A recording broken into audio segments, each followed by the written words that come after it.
Oke guys, welcome back to Mancamaya dalam pembahasan alur cerita anime isekai yang awalnya lemah jadi overpower season 3, lanjutan dari sebelumnya. Nah, setelah meninggalkan kerajaan Helix, Hajime dan teman-temannya yang masuk ke dunia isekai ini pun melanjutkan perjalanannya.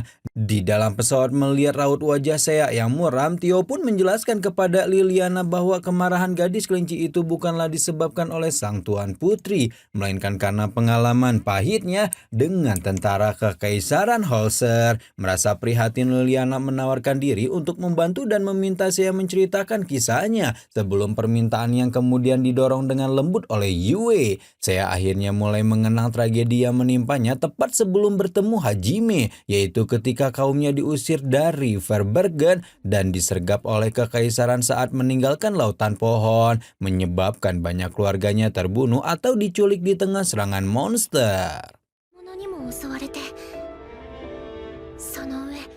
Yue pun segera menenangkannya bahwa itu bukan salahnya, sementara Tio menyalahkan aturan Verbergen dan Kaori mengutuk perbudakan oleh kekaisaran. Sebelum Liliana berjanji akan membantu mencari keluarganya setibanya mereka di sana, meskipun ia sadar itu akan sangat sulit. Dari atas kekaisaran Holzer, kelompok itu menyaksikan pemandangan yang mengkhawatirkan, yaitu dua wanita kelinci yang dikejar oleh tentara di dekat gerobak budak, membuat Koki yang terbakar amarah bersikeras untuk segera menolongnya. Namun Hajime dengan tenang menahannya setelah Seiya mengenali mereka sebagai keluarganya sendiri, yaitu Lana dan Mina yang ternyata sengaja memancing musuh.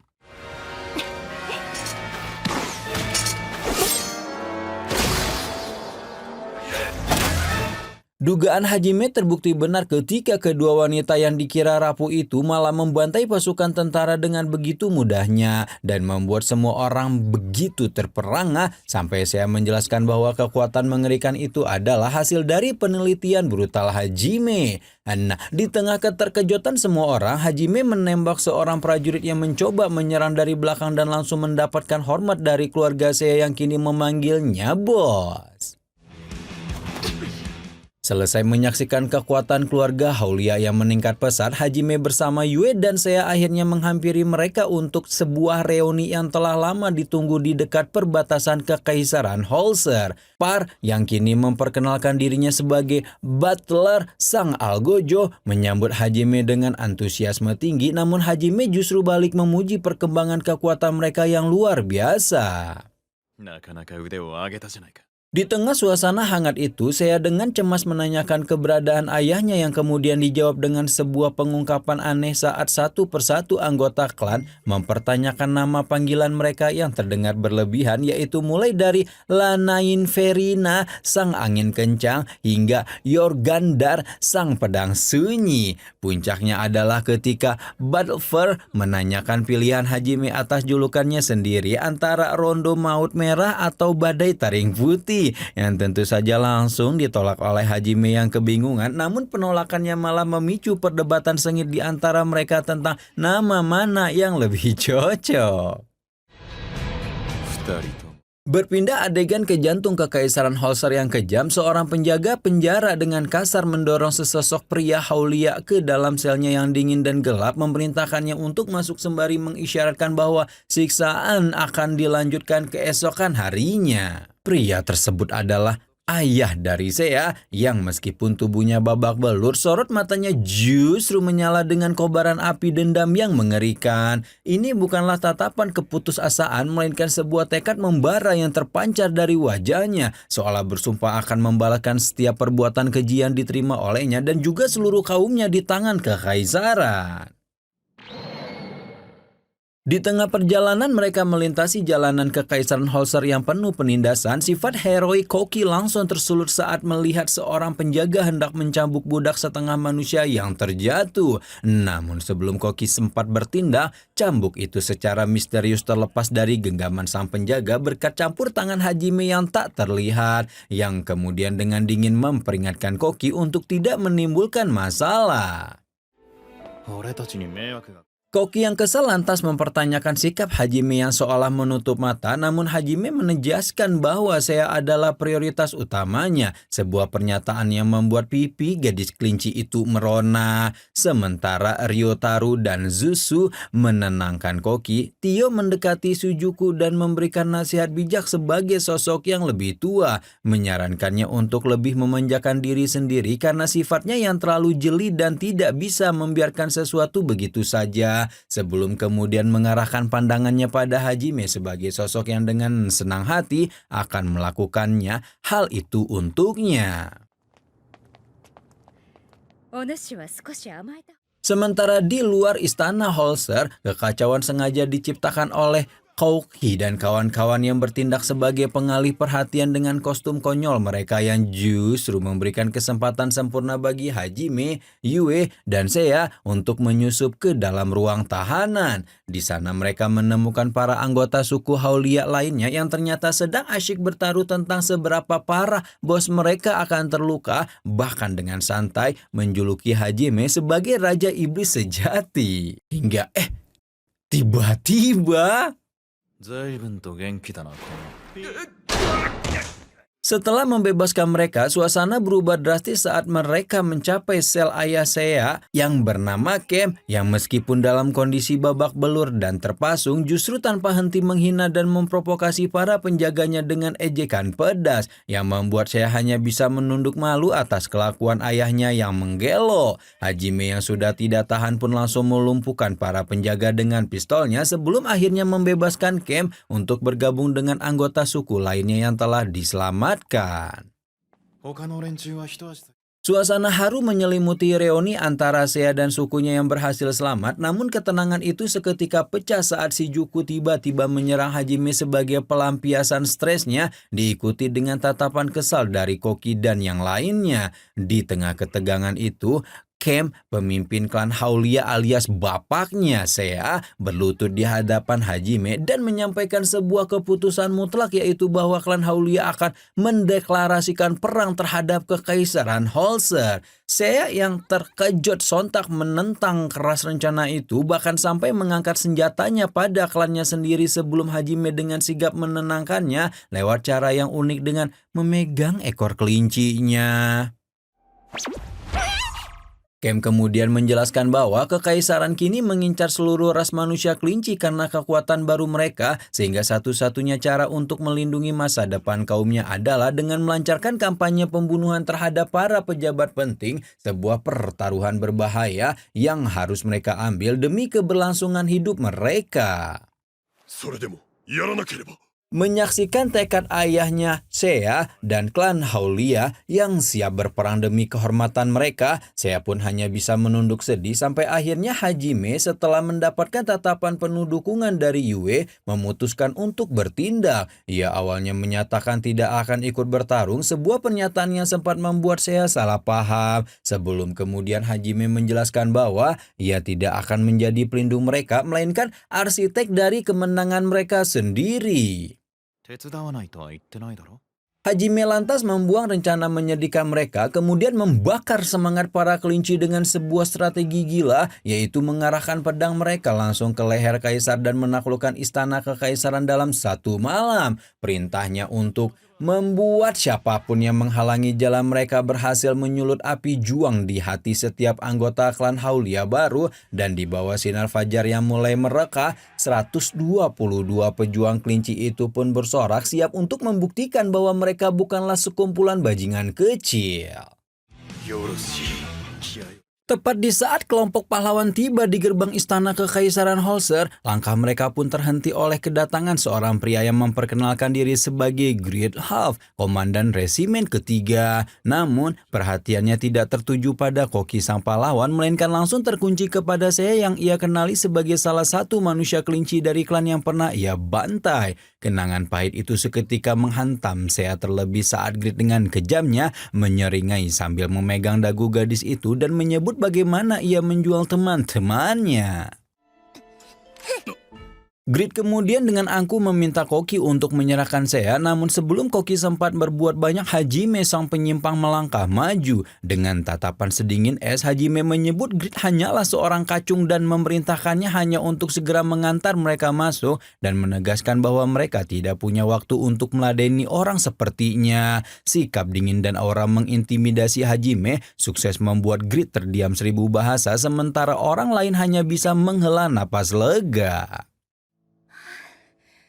Di dalam aula istana Kekaisaran Holzer, konfrontasi antara Kaisar Gahat dan Hajime pun dimulai dengan sebuah ujian psikologis di mana sang kaisar sengaja meminta Hajime menunjukkan sifat kurang ajar yang telah dia dengar dari Putri Liliana. Hajime setelah menanggalkan formalitasnya dengan santai menepis setiap pertanyaan mengenai artefak-artefaknya yang kuat, sebuah sikap yang memancing ketegangan hingga para prajurit di luar bersiaga.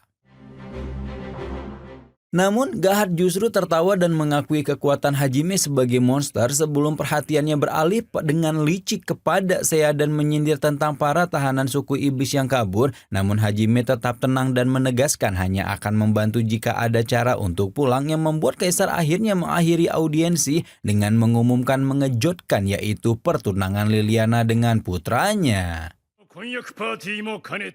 Di dalam kamarnya Putri Liliana hanya bisa memasang wajah muram meskipun kedua pelayan setianya, Surti dan Anya, memuji penampilannya yang seperti peri dalam balutan gaun pesta. Namun suasana itu seketika pecah saat Pangeran Bayu seenaknya masuk tanpa izin, membuat Liliana merasa sangat tidak nyaman dengan kelancangannya.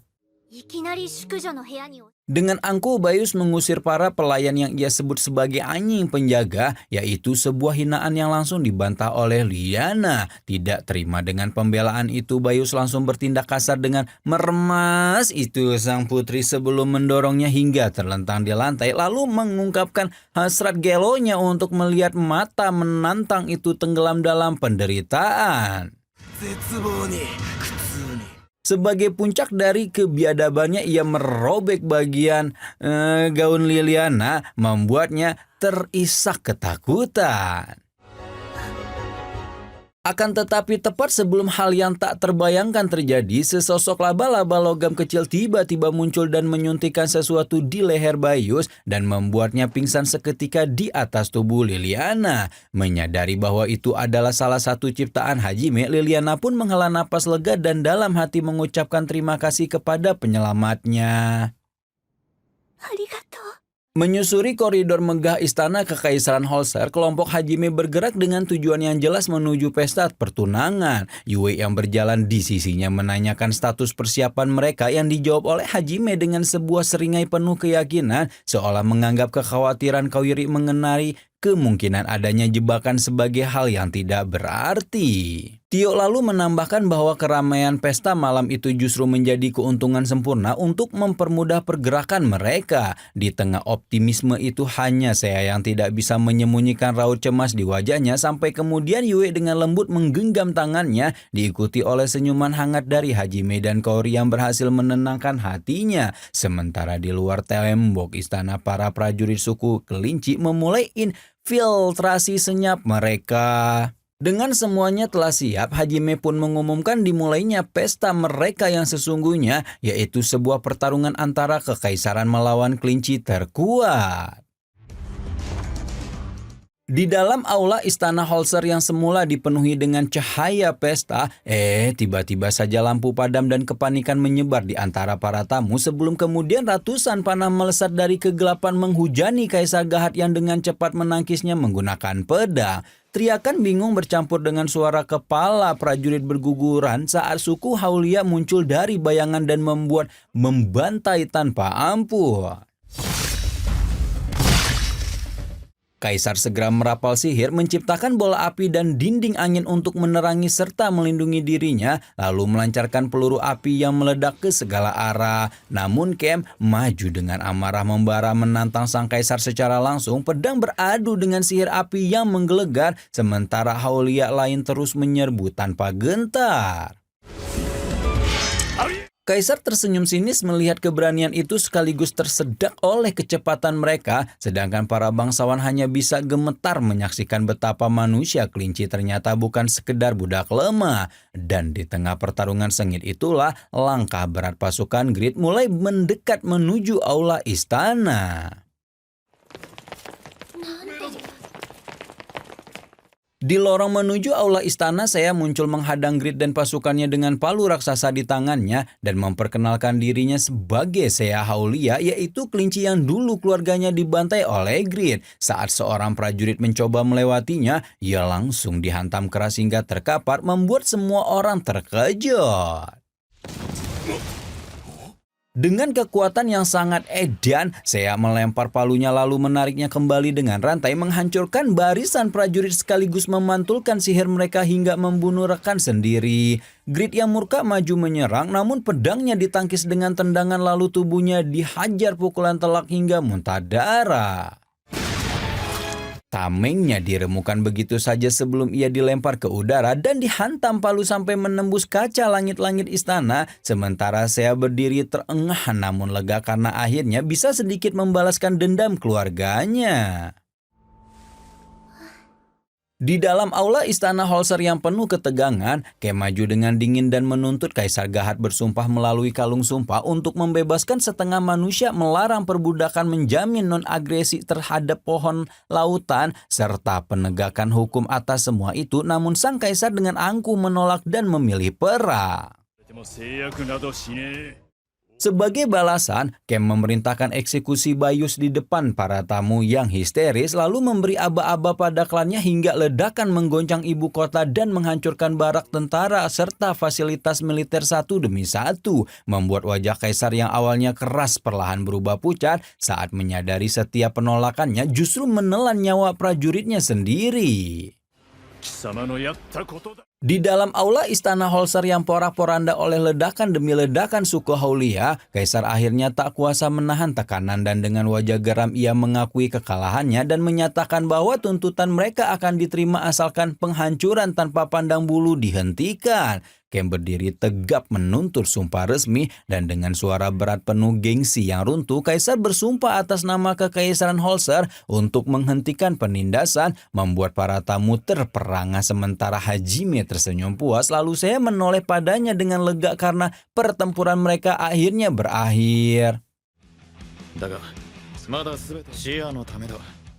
Di halaman istana Holzer yang masih dipenuhi sisa asap pertempuran, para Haulia mundur dengan langkah ringan namun penuh wibawa, sementara suara kemenangan mereka menggema seperti dentuman genderang perang yang tak terlihat. Hajime menatap mereka dengan senyum tipis, mengakui tekad dan keberanian yang telah ditunjukkan demi Sea. Dari kejauhan Kem memberi laporan terakhir lalu menghilang bak ninja, menegaskan bahwa inilah jalan baru klan Haulia. Saat matahari perlahan terbit di ufuk timur, cahaya emas menyinari wajah-wajah penuh semangat itu dan sorakan kemenangan pun meledak menandai kebangkitan klan kelinci yang kini ditakuti seluruh kekaisaran. Di dalam pesawat yang meluncur tenang di atas hutan, Kaisar Gahat yang ditawan mencoba menawar kendaraan Hajime dengan imbalan kekayaan, bahkan sampai menawarkan Liliana, namun Hajime menolak mentah-mentah sambil menegaskan bahwa kebahagiaannya sudah ada bersama Yue dan Sea yang dipeluknya erat, dan hal itu membuat keduanya tersenyum puas. Di sisi lain, Liliana sendiri sempat tersipu sekaligus kesal karena dibicarakan seolah barang dagangan, dan sementara Koki, Shijuku, Kaori, dan Ryutaro merasa lega mendengar pernikahan politiknya dengan Bayus resmi dibatalkan. Ketegangan bercampur humor itu berakhir dengan jelasnya posisi Hajime, yaitu ia tak menginginkan apapun dari Kaisar. Di hutan Haltina yang baru saja dilanda kerusakan, para ajin berhamburan keluar dari pesawat dan suasana haru pun pecah ketika keluarga yang lama terpisah akhirnya saling berpelukan, termasuk Altina yang langsung memeluk kakeknya Ulfric, sementara Hajime dan kelompoknya hanya menyaksikan dengan diam namun penuh rasa lega. Ulfric menatap Hajime dengan kagum, tetapi Hajime justru menyerahkan urusan hutan gundul pada Kaori yang kemudian melangkah maju dan memancarkan cahaya sihir besar hingga seluruh hutan pulih kembali seperti semula.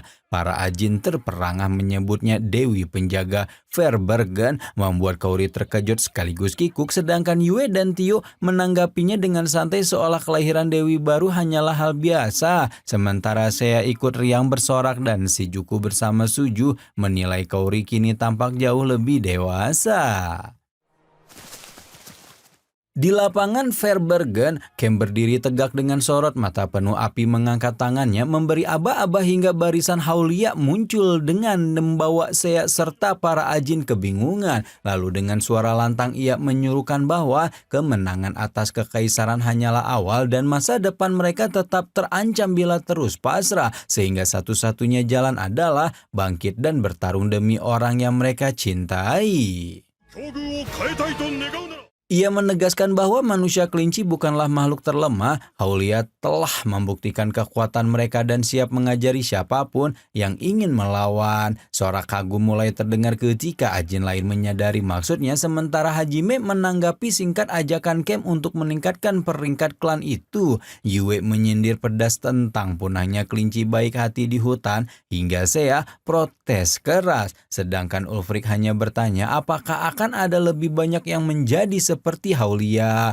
Hajime tersenyum tipis melihat semangat baru itu sebelum malam tiba dan rapat besar di istana pohon Verbergen dimulai.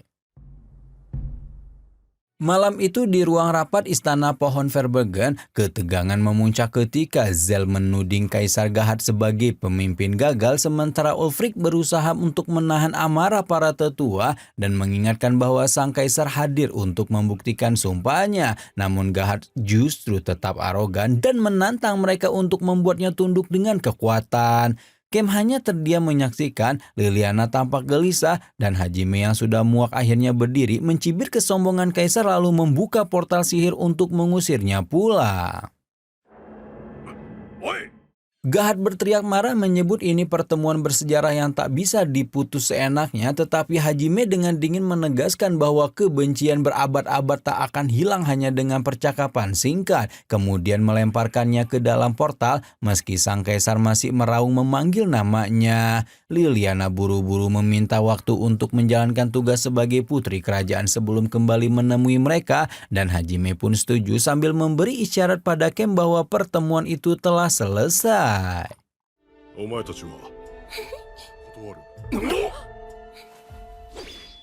Di bawah pohon besar tempat ibunya dimakamkan, Sea termenung sambil mengenang kata-kata sang ibu yang selalu ingin menjadi pahlawan yang melindungi semua orang. Lalu dengan mata berkilau ia memperkenalkan Hajime sebagai orang yang paling ia sayangi dan mengaku bahwa kini mereka sekeluarga telah menjadi pahlawan.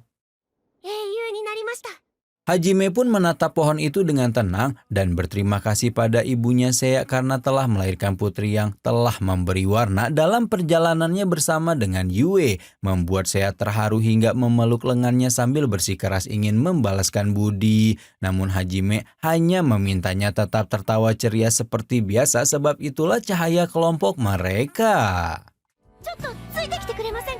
Malam itu keduanya naik ke puncak pohon favorit sang ibu, berbagi momen intim ketika Hajime meminta pangkuan Sea sebagai sandaran kepala, membuat gadis kelinci itu tersipu namun bahagia saat mendengar dirinya tak akan pernah menyerah untuk mendapatkan cinta Hajime, hingga keduanya larut dalam kehangatan bulan malam sebelum menyambut pagi berikutnya. Seketika cahaya menyilaukan menelan mereka dan saat kesadaran kembali, Hajime serta rombongan sudah berdiri di hutan misterius labirin Haltina. Koki berusaha untuk mengambil alih kepemimpinan, namun Hajime justru berhenti dan menatap tajam rekan-rekannya hingga Sea pun bingung melihatnya. Tanpa ragu Hajime menyergap Tio, Yue, dan Ryotaro yang ternyata palsu, lalu menodongkan pistol ke wajah Yue tiruan yang tak mampu menjawab pertanyaannya. Dengan dingin ia menarik pelatuk, menghancurkan kelapa sang penipu hingga tubuhnya mencair aneh. Kemudian melumat Tio dan Ryotaro palsu juga sambil menyimpulkan bahwa labirin ini memang menyerang habis-habisan sejak awal. Di tengah hutan misterius labirin Haltina, muncul sosok goblin buruk rupa yang langsung diserang Koki, namun Hajime menendangnya mundur sambil menegaskan bahwa makhluk itu bukan monster melainkan Yue yang berubah wujud setelah teleportasi, sesuatu yang membuat semua orang terkejut. Hajime berjongkok dan mengenali tatapan mata Yue meski tubuhnya berubah jelek dan kehilangan peralatan serta sihirnya, sementara Seiya ragu dan Kaori mencoba menyembuhkan namun tetap gagal. Hajime tetap tenang, meyakinkan bahwa ini hanyalah bagian dari ujian, bahkan menyebut mata Yue tetap cantik hingga membuat goblin itu tersipu malu. Tiba-tiba Hajime mendapati dirinya terbangun di kamar lamanya di bumi, disambut oleh sosok Yue yang manja lalu berangkat sekolah bersama Seiya yang penuh semangat dan Kaori yang lembut menegurnya. Bahkan Tio pun muncul konyol sebagai guru. Semua terasa hangat dan normal. Miu berlari memanggilnya kakak. Seiya dengan mudah mengalahkan preman. Namun di balik tawa itu Hajime mulai merasakan keganjilan.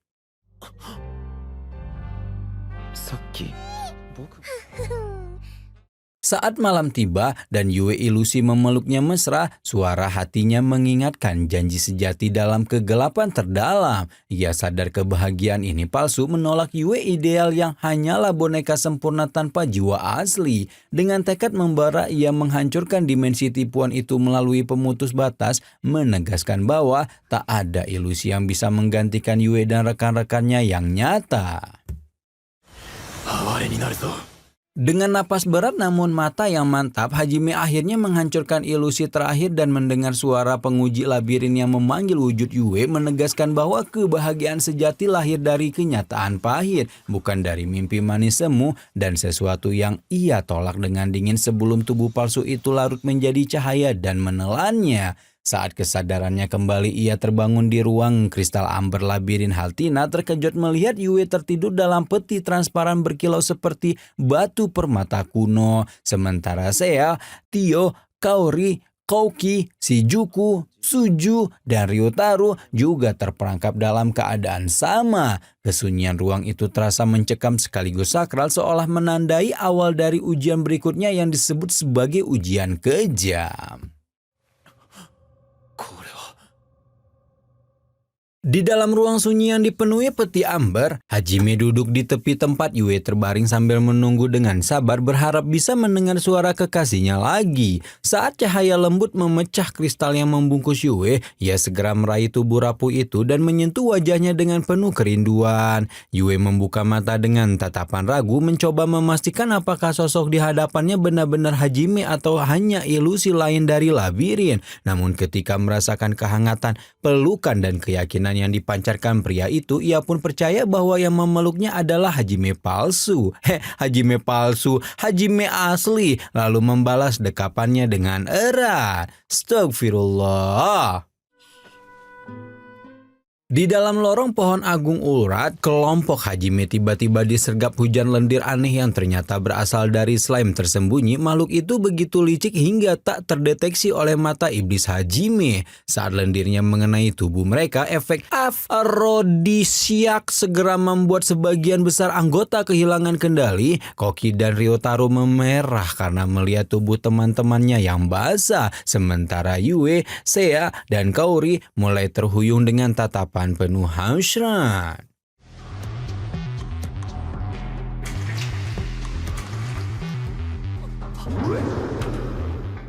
Hajime yang kesal langsung memanggil drone api untuk membakar slime hingga hangus sambil melindungi semua orang dengan penghalang Yue, lalu menyadari bahwa cairan itu menyerang psikologis mereka. Hanya Tio yang tetap waras berkat sifat masokisnya yang aneh, sedangkan Shijuku berjuang keras untuk menahan diri, sementara Koki, Ryotaro, dan Suju akhirnya tumbang tak sadarkan diri. Yue, Seiya, Kaori. Di ruang bawah tanah pohon agung urat, Hajime dan kelompoknya mulai menyadari betapa luas akar raksasa itu, hingga Seiya yang telinganya peka mendengar suara aneh dari jurang gelap di bawah. Dengan peningkatan fisik ia mencoba melihat lebih jelas, namun segera gemetar ngeri ketika mendapati sesuatu yang tak terbayangkan, yaitu membuat Hajime ikut menatap ke dalam dan langsung menariknya untuk menjauh. Akuma. Wajahnya pucat saat menyebut bahwa ia baru saja melihat iblis dapur lalu memanggil drone untuk memastikan dan layar hologram pun menampilkan pemandangan mengerikan berupa jutaan kecoa merayap tanpa henti yang membuat semua orang terdiam ketakutan. Di ruang bawah tanah pohon agung, kawanan kecoa raksasa menyerbu dengan suara sayap menjijikan, membuat Hajime menembakkan pistolnya sementara Yue meluncurkan naga petir dan sayap mengayunkan palu dengan putus asa. Kaori dan Tio melepaskan sihir ke segala arah, Koki berusaha menebas dengan kilat surgawi, sedangkan Ryotaro hanya bisa berteriak tanpa hasil.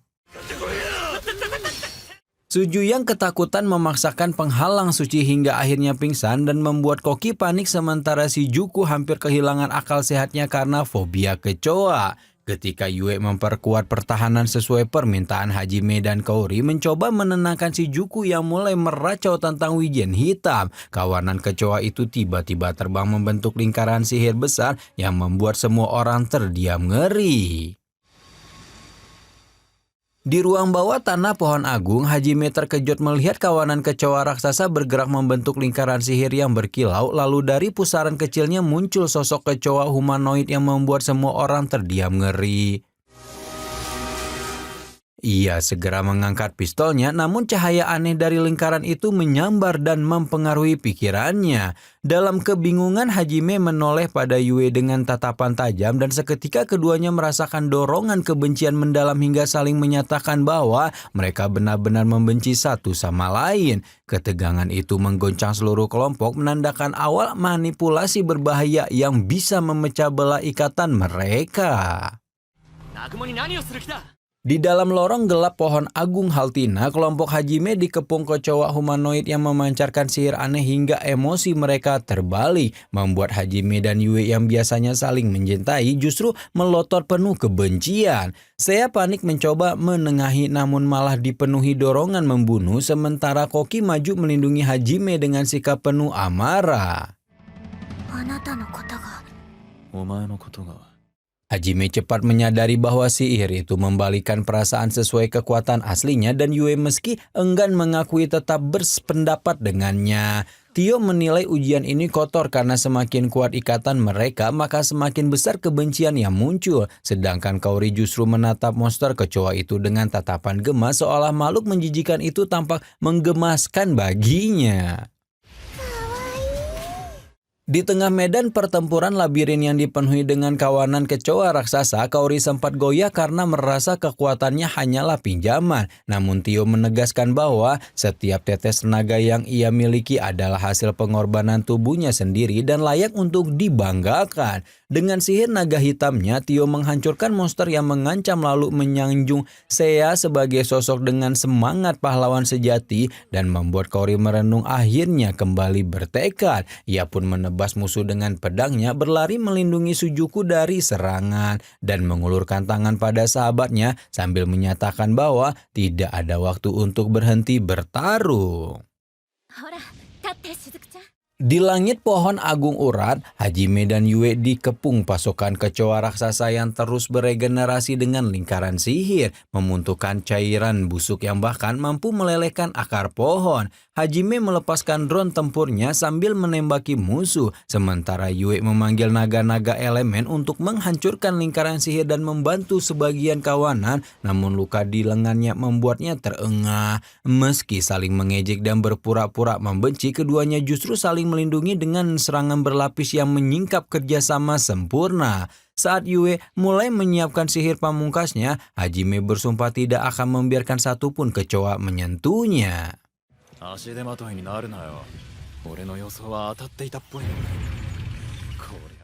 Dengan tubuh penuh luka namun tekad tak tergoyahkan, Hajime melepaskan serangan bertubi-tubi dari senjata dan drone tempurnya untuk melindungi Yue yang tengah menyiapkan sihir pamungkas, sementara kawanan kecoa raksasa bergabung menjadi gumpalan mengerikan di atas mereka. Barier terakhirnya runtuh tepat saat cahaya biru Yue menyala dan dalam pelukan Hajime ia mengangkat tangan lalu memanggil api penyucian dewa yang membanjiri arena dengan cahaya suci.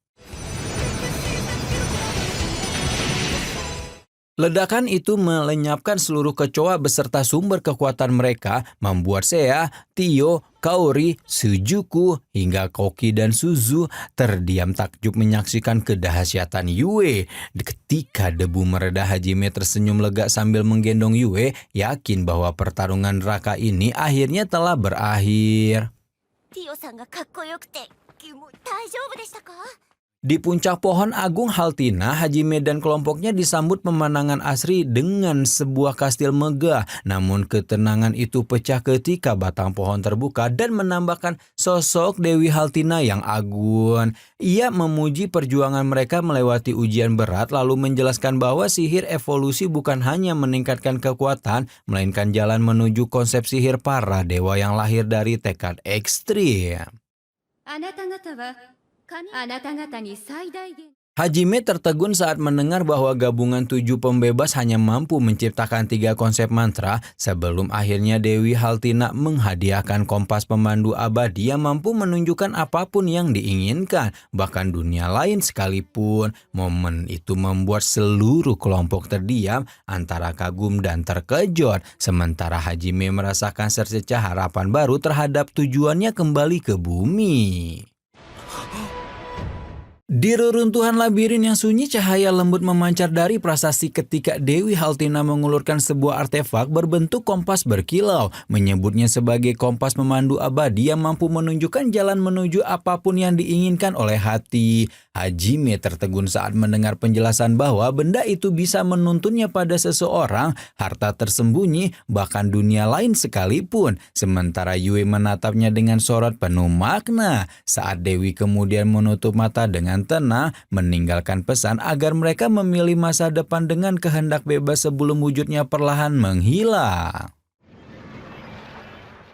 Di taman istana pohon Verbergen, Hajime akhirnya mengakui bahwa Seiya adalah sosok istimewa baginya. Menatapnya dengan serius sebelum bibir gadis kelinci itu membuat Seiya berlinang air mata bahagia. Namun kebahagiaan mereka segera terusik oleh keributan teman-temannya sejak awal diam-diam mengintip, hingga Seiya malu setengah mati menyadari semuanya terlihat jelas.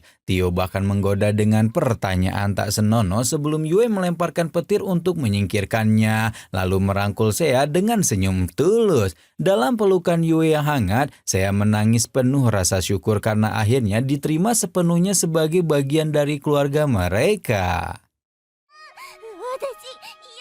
Di taman istana pohon Verbergen, suasana hening pecah ketika Suju maju dan memohon kepada Hajime agar dibawa ke labirin berikutnya demi menghadapi Eri, bahkan bersujud dengan tekad yang membuat semua terdiam. Hajime awalnya menolak dengan dingin, menegaskan bahwa ia akan membunuh Eri tanpa ragu karena pengkhianatannya, namun Suju bersikeras ingin berbicara sekali lagi dengannya. Koki lalu menyatakan bahwa sebagai orang yang diincar Eri, ia juga harus ikut, sementara Ryutaru menambahkan bahwa ia tidak akan tenang sebelum menghajarnya. Shizuku pun meminta Hajime mempertimbangkan mereka semua, hingga akhirnya Hajime berdiri dan memperingatkan bahwa bila Eri menunjukkan permusuhan sedikit saja, ia sendiri yang akan menghabisinya, dan membuat Suju tersenyum lega meski hatinya bergetar.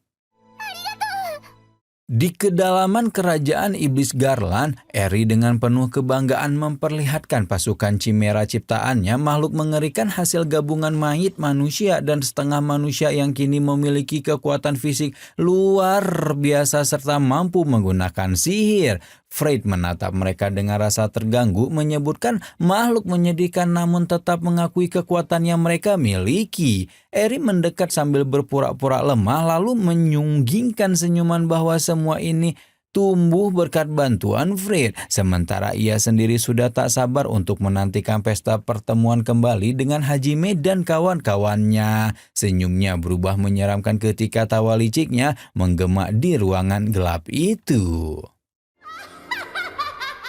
Di tengah hiruk pikuk ibu kota Heilig, Yuka yang sedang beratraksi tiba-tiba menengadah dan tertegun melihat cahaya aneh berkilau di langit siang, sementara Liliana menatapnya dengan getir seolah menyadari bahwa perjalanan panjangnya mungkin segera mencapai akhir. Di sisi lain, Mama Miu memanggil putrinya untuk makan siang dan Miu muncul riang dari air sambil bertanya menu favoritnya. Namun langkah mereka terhenti ketika Jono menunjuk ke angkasa. Saat itulah mata Miu membesar penuh rasa ingin tahu karena di atas langit tampak sosok wanita misterius yang berdiri megah seakan menjadi petanda awal dari peristiwa besar berikutnya.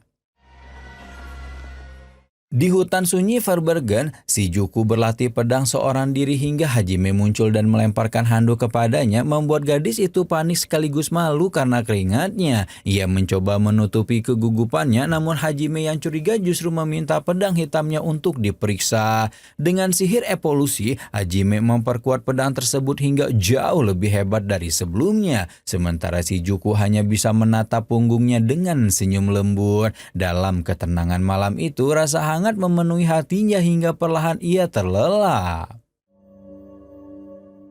Di dasar jurang bersalju, kelompok Hajime awalnya teralihkan oleh kelinci putih mungil yang tampak menggemaskan, membuat si Juku dan Suju sempat bereaksi polos. Namun suasana berubah mencekam ketika Hajime tanpa ragu menginjak salah satunya hingga duruh muncrat. Saya terpukul melihatnya sementara Kaori, Suju, Kauki, dan Ryutaru syok menyaksikan Hajime membantai kawanan kelinci yang ternyata monster penyerap panas. Meski sebagian merasa ngeri pada sikap dinginnya, Hajime menegaskan bahwa penampilan hanyalah tipuan mematikan dan hanya salah satu-satunya kelinci berharga baginya.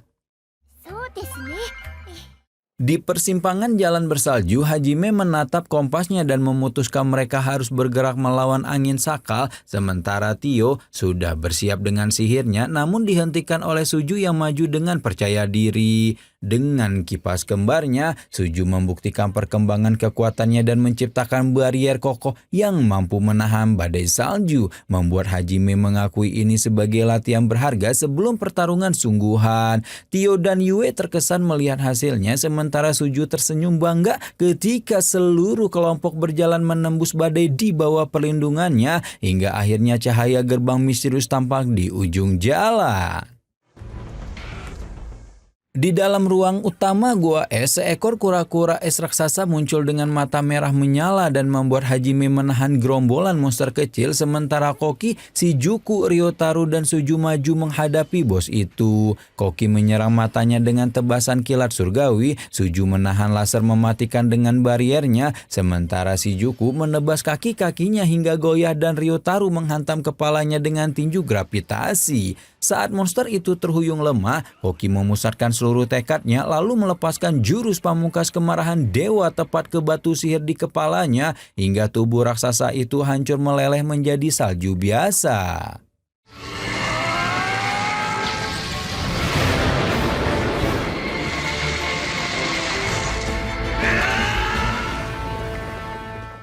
Di jalan menuju gerbang labirin, langkah rombongan sempat terhenti ketika Koki tiba-tiba berhenti dan menoleh ke belakang dengan wajah penuh keraguan. Ryutaru yang berjalan di sampingnya hanya melirik heran merasa tidak mendengar apapun meski Koki bersikeras ada suara samar yang memanggilnya. Saat Ryutaru kembali melanjutkan perjalanan tanpa curiga, Koki masih berdiri sejenak menatap jalan gelap yang baru saja mereka lalui, seolah ada sesuatu yang berusaha menarik perhatiannya dari balik bayangan. Di lorong es yang sunyi, bisikan aneh mulai terdengar di telinga semua orang meniru suara mereka sendiri dan menusuk keraguan terdalam masing-masing. Koki tampak gelisah karena suaranya terasa begitu familiar. Si Juku pun mengaku mendengar suara wanita yang menuduhnya menghindari kebenaran, sementara Hajime sendiri menyadari bahwa sumbernya adalah sisi batin mereka sendiri. Koki merasa tergoncang mendengar suara mirip Yue yang dipenuhi kecemburuan, sedangkan Hajime dengan tenang mengakui bahwa jauh di lubuk hatinya, ia takut tidak bisa kembali ke kehidupan normal setelah menjadi monster pembunuh. Menyadari ketegangan itu semakin berat, Hajime akhirnya memutuskan untuk membawa kelompoknya beristirahat di sebuah goa kecil di depan. Shijuku terhanyut dalam kilas balik masa kecilnya ketika Koki dengan penuh semangat ingin menjadikannya putri dalam drama sekolah. Namun desakan teman-teman membuatnya memilih peran kesatria demi menjaga hati orang lain. Meski wajahnya murung, sejak SD hingga SMA ia selalu menerima beban tanggung jawab dengan senyum tipis. Menjadi sosok yang diandalkan tanpa pernah benar-benar ditanya keinginannya sendiri. Kini di ruang hampa ilusi, suara kelam dalam dirinya menuduh bahwa pengorbanan itu hanya akan membuatnya sendirian dan membuat Shijuku berteriak menolak sambil menggenggam kepalanya dan menyadari ada seseorang yang hadir di tengah kegelapan itu. Di ruang besar dengan pintu emas, Hajime dan kelompoknya dikejutkan runtuhnya atap yang melahirkan pasukan prajurit es raksasa. Namun serangan mereka justru saling salah sasaran akibat bisikan halus yang memanipulasi persepsi. Hajime segera menyadari bahwa setiap orang harus mengalahkan satu monster masing-masing agar mereka tidak beregenerasi. Membuat Koki bekerja sama dengan Yue untuk menyelesaikan arah serangan, sementara Shijuku menghancurkan inti lawannya dengan teknik pedang yang diperkuat sihir evolusi. Pertarungan sengit itu akhirnya dimenangkan setelah semua anggota berhasil menumbangkan musuh mereka sendiri. Meski kebingungan dan rasa canggung sempat mewarnai kerjasama di antara mereka. Di dalam arena pertempuran besar, Kaori sempat terjebak ilusi hingga hampir menyerang Yue, namun dengan ketenangan Yue yang menepis serangannya, ia berhasil mengarahkan energi suci tepat ke monster dan menghancurkannya. Sementara itu Shijuku bertarung sengit dengan teknik pedang cepat, menancapkan sarung pedangnya ke inti lawan, lalu menghantamnya dengan pemukul kejutan hingga monster itu hancur berkeping. Setelah keduanya terengah-engah namun selamat, Kaori berlari memeluk Shijuku dengan lega, membuat Hajime dan yang lainnya tersenyum melihat persahabatan mereka yang begitu erat. Setelah melewati pintu emas, rombongan Hajime terpisah tanpa bisa saling melihat dan ia pun melangkah sendirian hingga tiba di sebuah ruang kristal besar yang berkilau dingin. Di tengah ruangan berdiri sebuah kristal raksasa yang memantulkan bayangan sendiri, membuat Hajime berhenti lalu menatap dalam-dalam seolah mendengar bisikan yang merendahkan dirinya. Ia pura-pura goyah dan murung, menyebut dirinya tak pantas kembali ke Jepang namun sebenarnya hanya memancing sisi gelapnya keluar. Senyum licik pun muncul di wajah ketika pantulan itu berubah menjadi sosok lain darinya yang menandakan dimulainya ujian pribadi yang disebut hati tulus.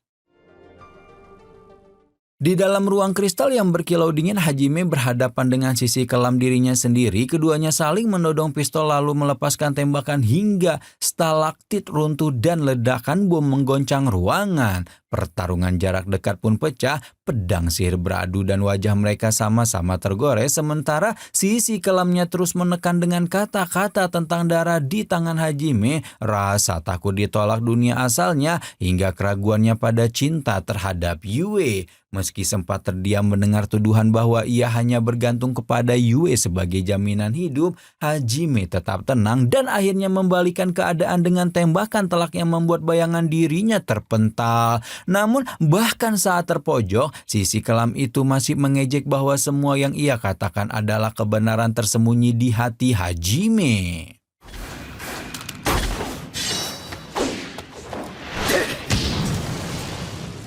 Di dalam ruang kristal yang sunyi, Hajime melangkah mendekati sisi kelam dirinya dengan tatapan tegas, mengakui bahwa ia memang monster yang lahir dari neraka namun tetap memilih maju dengan tekad. Ia menertawakan bisikan gelap itu, menegaskan bahwa hanya 0,1% perasaannya pada Yue berupa ketergantungan, sementara sisinya adalah cinta murni, membuat bayangannya pun goyah. Pertarungan sengit pun terjadi, tembakan dan tebasan sihirnya melumpuhkan citra palsu itu sedikit demi sedikit.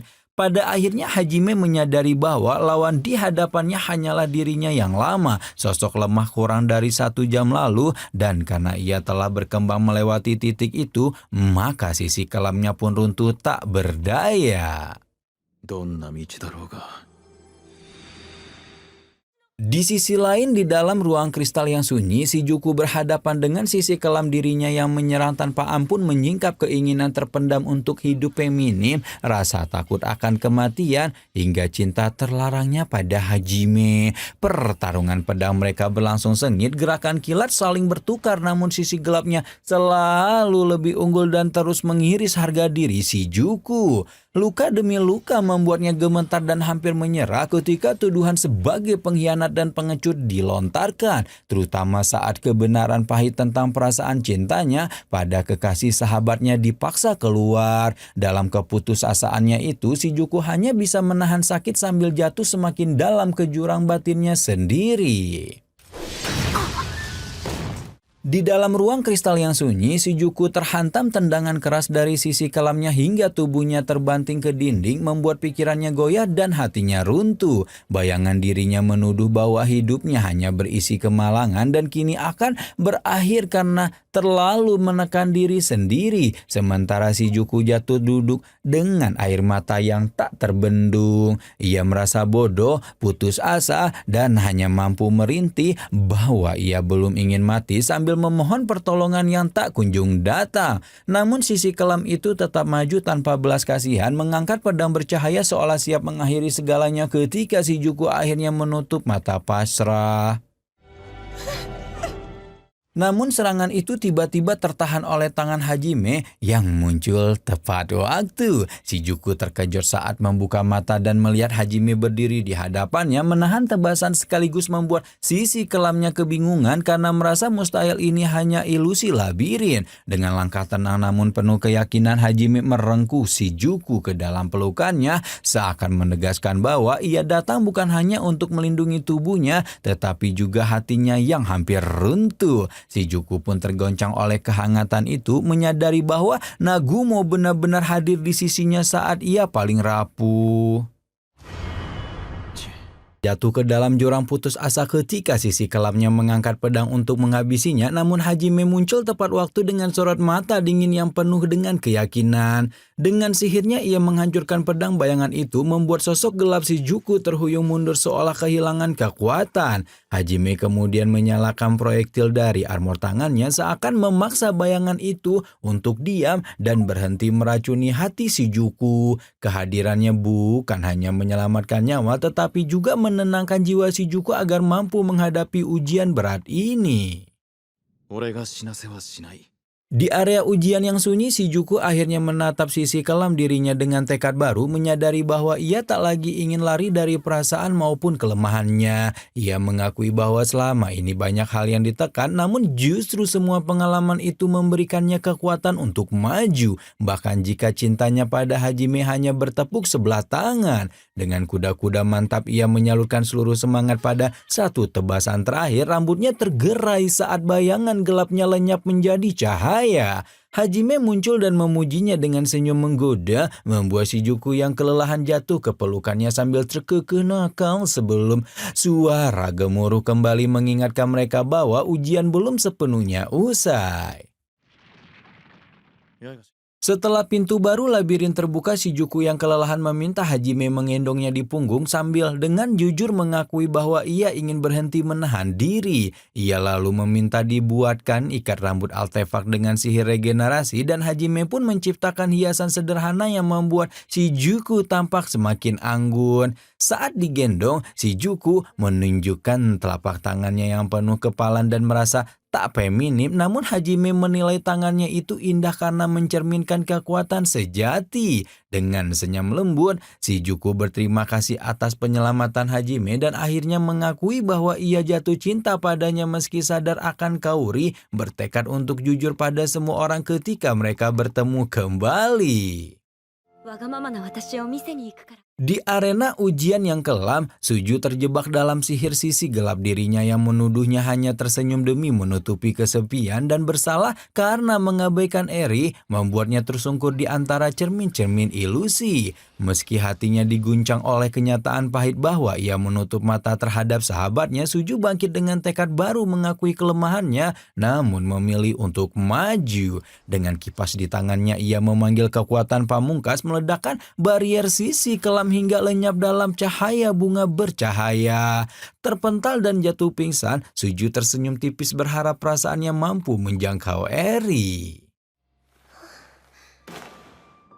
鈴 Di arena ujian yang bergemuruh, Tio dalam wujud naga berhadapan dengan sisi kelamnya yang terus menggoda dengan janji balas dendam, menyinggung tragedi masa lalu dan kebencian yang pernah ia rasakan. Serangan laser saling bertuburkan hingga Suju dan Ryutaru menyaksikan pertarungan itu dengan cemas, namun Tio tetap tenang dan menegaskan kebanggaannya sebagai manusia naga, bukan jadi budak amarah. Dengan mata naga yang bersinar penuh keyakinan, ia menolak godaan gelap, membalikan tekanan serangan lawannya, lalu mengalahkan sisi kelamnya dengan taring sejati klan Claurus. Kemenangan itu bukan hanya bukti kekuatannya, tetapi juga penegasan bahwa belas kasih dan nalar adalah inti dari kehormatan seorang naga. 予定通りだったとはいえ Di arena ilusi yang dipenuhi kilatan petir dan bongkahan es, Yue berhadapan dengan sisi kelam dirinya yang terus mengungkit pengkhianatan pamannya. Dianlit membuat luka lama kembali terbuka. Bayangan masa lalu ketika ia mencoba meraih kehangatan keluarganya, namun justru ditusuk oleh orang yang paling ia percayai, hampir menggoyahkan hatinya. Namun Yue menegaskan bahwa meski pengkhianatan itu menyakitkan, justru karena itulah ia bisa bertemu dengan Hajime. Dengan keyakinan penuh ia menyatakan rela menanggung penderitaan itu berulang kali demi ikatan yang kini dimilikinya, lalu melepaskan naga petir emas raksasa untuk menghancurkan sisi gelapnya yang terus melemah. Pertarungan batin pun menjadi bukti bahwa dasar kekuatan Yue bukanlah masa lalunya yang pahit, melainkan cintanya pada Hajime. Di arena ilusi yang dipenuhi dengan cahaya kristal, saya berhadapan dengan sisi kelam dirinya yang terus menuduh bahwa kelahirannya hanya membawa penderitaan bagi klan Haulia, membuat mereka dibenci dan terpaksa hidup dalam persembunyian. Serangan palu raksasanya menghantam bayangan itu berulang kali, sementara ia menangkis tembakan dengan barier lalu membalas dengan tinju yang menghempaskan sosok gelapnya ke dinding. Meski dituduh lemah dan seharusnya melarikan diri sendirian, saya menegaskan bahwa masa lalu tidak bisa diubah dan sumpahnya adalah melindungi orang-orang yang ia cintai. Dengan penuh keyakinan ia menyatakan dirinya tak akan kalah hingga sisi kelam itu pudar sambil mengakui bahwa saya telah lama mengatasi dirinya sendiri. 最後の一撃 Di arena ilusi ujian, Kaori berhadapan dengan sisi kelam dirinya yang terus mengejek kelemahannya, menyinggung kecemburuannya pada Yue dan saya serta rasa rendah dirinya yang tak kunjung hilang. Pertarungan pedang mereka memanas, cahaya sihir saling beradu, namun Kaori perlahan menyadari bahwa meski hatinya dipenuhi iri dan frustasi, ia tetap ingin tumbuh dan melindungi orang-orang yang ia cintai. Dengan tekad bulat ia mengakui perasaannya pada Yue, Seiya, dan Shijuku, sekaligus menerima sisi buruknya sendiri lalu menyerang tanpa ragu hingga pedang bayangan itu hancur. Saat sisi kelamnya melemah dan pasrah menerima akhir, Kaori bersiap melepaskan serangan pamungkasnya sebelum tiba-tiba ledakan besar menggoncang seluruh ruangan.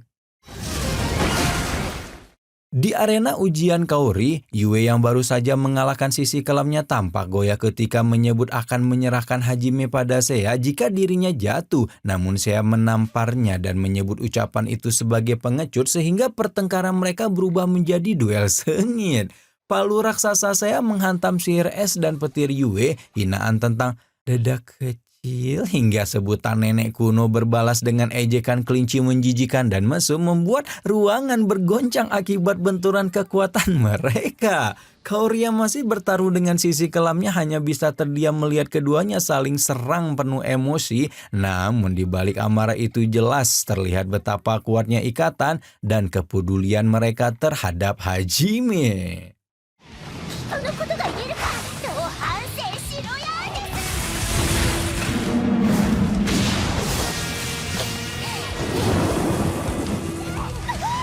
さすがは300始めたを襲ってるくせに誰が地上ですか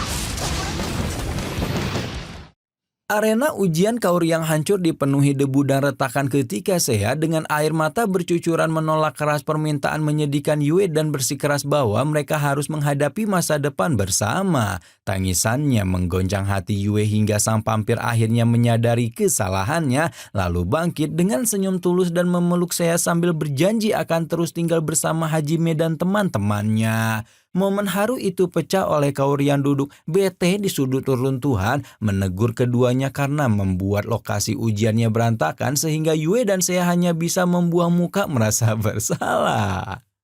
試練の場所をめちゃくちゃ Di dalam ruang ujian yang suram, Koki berhadapan dengan sisi kelam dirinya yang terus mengejek bahwa ia hanyalah bayangan Hajime dan tidak pantas disebut pahlawan membuat hatinya tergoncang. Tebasan pedang bercampur sihir saling bertukar, namun setiap kali Koki menyerang dengan kilat surgawi atau perisai dewa, bayangan itu membalas dengan kekuatan lebih besar hingga tubuhnya terpental ke dinding. Sisi gelapnya menyingkap iri hati tersembunyi terhadap Hajime dan bahkan menyentuh luka batin tentang Shijuku, membuat Koki semakin frustasi dan menyerang tanpa arah. Meski aura amarah sempat membara, serangan-serangannya ditangkis dengan mudah hingga ia tersungkur lagi, sementara bisikan kejam lawannya menegaskan bahwa kebenaran pahit tak bisa ia tolak. 何を言っている。現実がやってくるぞ。実にいいタイミングだ。 Di ruang ujian yang remang, Koki terhuyung menghadapi sisi kelamnya sendiri yang menekan Shijuku hingga Hajime turun tangan dengan penembakan peringatan, namun Koki tetap keras kepala dan menyatakan tekadnya untuk membebaskan semua orang. Ketika sisi gelapnya merasukinya, tubuh Koki dipenuhi aura hitam, rambut dan mata sebagian berubah lalu dua pedang muncul di tangannya sehingga ia maju menyerang Hajime dengan jurus pamungkas. Meski sempat menahan ledakan granat dan melesat cepat dengan aura emas, serangan Koki selalu ditepis dengan dingin oleh Hajime yang menendangnya ke dinding dan menjebaknya dengan sihir udara. Terengah namun masih berusaha bangkit, Koki berteriak bahwa dialah pahlawan sejati yang akan menyelamatkan dunia, sementara Hajime hanya menghela napas sambil menyebutnya bocah yang sedang mengamuk tepat ketika Yue dan yang lainnya tiba di ruangan itu. Di ruang ujian yang suram, Koki semakin larut dalam delusi dan menyerang Hajime dengan amarah membabi buta, menuduhnya sebagai pembunuh tanpa hati, namun Hajime hanya menghindar lalu menembaknya hingga pingsan. Yue dan yang lainnya selamat, sementara Hajime menjelaskan bahwa Koki telah kalah dari citra palsunya sendiri dan kini terjebak dalam kenyamanan semu. Meski Shijuku, Ryutaru, dan Suju mencoba menghentikan Hajime, ia tetap mengikat Koki dengan artefak lalu meledakannya hingga kekuatan gelapnya sirna. Pada akhirnya Koki tersungkur lemah memohon sesuatu yang mustahil, namun Hajime hanya mengangkat tubuhnya dan menegaskan bahwa ia harus memulai kembali hidupnya dari awal. 人生をやり直してこい。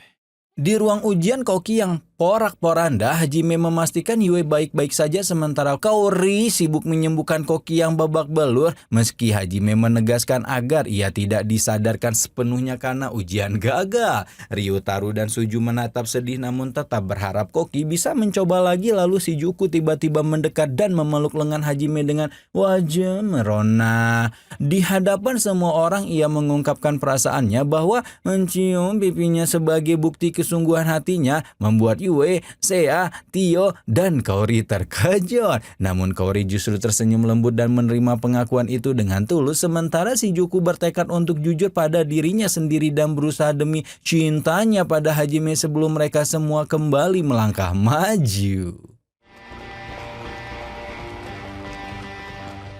Di ruang tamu istana, Suju yang gugup mempertanyakan masa depan mereka, sementara Kaori menenangkan dengan keyakinan bahwa Hajime selalu mampu mengatasi segalanya, membuat suasana sedikit cair oleh canda antara Shijuku, Ryutaru, dan Tio. Namun ketegangan kembali muncul ketika Koki bangun dengan wajah muram meminta maaf dan mengakui kesalahannya. Lalu terkejut saat Shijuku dengan tegas menyatakan cintanya pada Hajime. Perasaan putus asa membuat Koki merendahkan dirinya sendiri hingga hampir menyerah. Namun Koki menamparnya sambil menegaskan bahwa ia tetap teman masa kecil yang berharga. Tepat saat emosi memuncak dan semua terdiam menatapnya, suara gemuruh dari ruangan Hajime dan Yue terdengar menggoncang istana.